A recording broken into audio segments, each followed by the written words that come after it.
माननीय स्पीकर साहब के ऊपर आए अविश्वास प्रस्ताव के विरोध में अपनी बातों को रखने के लिए यहाँ पे खड़ा हुआ हूँ।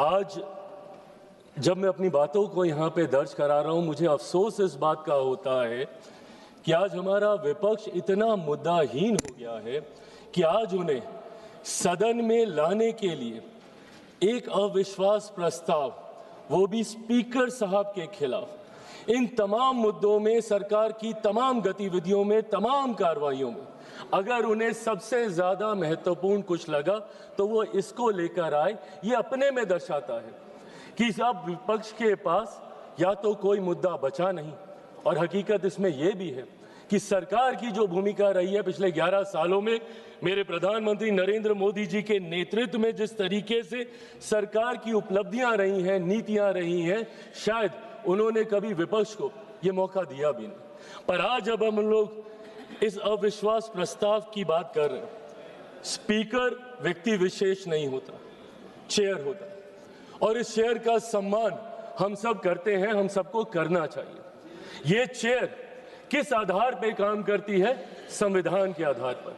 संविधान के आधार पर भारत की संसद, हमारा देश एकमात्र आधार पर चलता है। मेरे प्रधानमंत्री ने अपने शब्दों में इस बात को कहा कि देश चलेगा तो सिर्फ और सिर्फ संविधान के आधार पर चलेगा।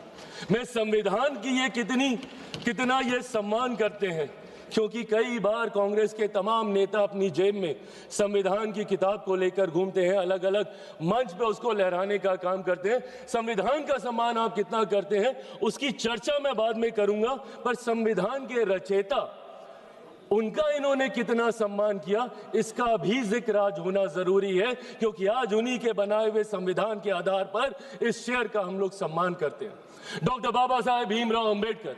मैं पूछना चाहता हूं कांग्रेस विपक्ष के नेता और दलों से जो इनका समर्थन करते हैं, बताइए मुझे डॉक्टर बाबा साहेब भीमराव अंबेडकर का क्या सम्मान किया इन्होंने?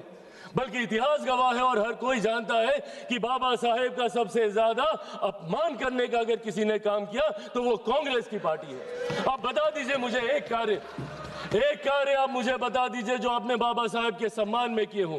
लगभग 4 दशक से ज्यादा भारत को स्वतंत्र हुए हो गए थे, पर उसके बावजूद बाबा साहेब की एक भी प्रतिमा, मैं फर्स्ट टाइम मेंबर पार्लियामेंट जब 2014 में बन के आया था, मुझे आश्चर्य होता था ये सोचकर कि एक ऐसा सदन जो संविधान के आधार पर चलता है और उसी संविधान के रचयिता की एक तस्वीर तक भारत की संसद में नहीं है। बताइए क्यों नहीं कांग्रेस पार्टी ने उनकी प्रतिमा लगाई? आज संविधान के सम्मान की बात करते हैं, क्यों 4 दशक तक, 89 से पहले 89 में जब वीपी सिंह जी की सरकार थी, जिसका समर्थन भारतीय जनता पार्टी कर रही थी, जिस सरकार में मेरे नेता, मेरे पिता आदरणीय रामविलास पासवान जी श्रम एवं कल्याण मंत्री थे, उस सरकार में पहली बार बाबा साहब का तैल चित्र भारत के सेंट्रल हॉल में लगाने का काम किया, जिसको आज हम लोग संविधान सदन बोलते हैं। और तकलीफ इस बात की कि उस वक्त तक एक दल नहीं, एक परिवार के 3-3 सदस्यों की प्रतिमा उस सदन में लगी हुई थी, पर बाबा साहब की प्रतिमा इन लोगों ने लगाना जरूरी नहीं समझा। आज हम लोग जब गर्व से बोलते हैं, फख्र से बोलते हैं, भारत रत्न डॉक्टर बाबा साहब भीमराव अंबेडकर, भारत रत्न की उपाधि इनको उस सरकार में देने का काम किया। उनके जन्म दिवस पर 14 अप्रैल को छुट्टी की घोषणा करने का काम उस वीपी सिंह जी की सरकार में किया गया। और ये लोग बात करेंगे संविधान की।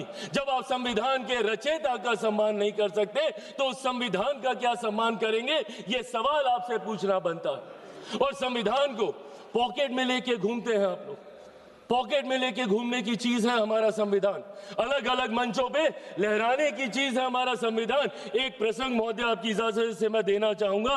2020 में किसी कारणवश मैं अकेले चुनाव लड़ रहा था बिहार विधानसभा का, और उस वक्त मुझे चुनाव प्रचार के दौरान, क्योंकि मैं गठबंधन से अलग था, तो ऐसे ही विपक्षी दल जितने बिहार के हैं, मुझे कहा जाता था कि मैं अपने चुनाव प्रचार में मेरे प्रधानमंत्री की तस्वीर का इस्तेमाल नहीं करूंगा। उस वक्त मैंने कहा था कि मुझे मेरे प्रधानमंत्री की तस्वीर बैनर, पोस्टर, होर्डिंग पे लगाने की जरूरत नहीं है। प्रधानमंत्री मेरे दिल में बसते हैं, जरूरत पड़ेगी तो दिल चीर के दिखाऊंगा। और ये है संविधान हमारा। इस लोकतंत्र के मंदिर की आत्मा है संविधान। हमारे देश की रीढ़ है संविधान। 140 करोड़ लोगों का स्वाभिमान है संविधान।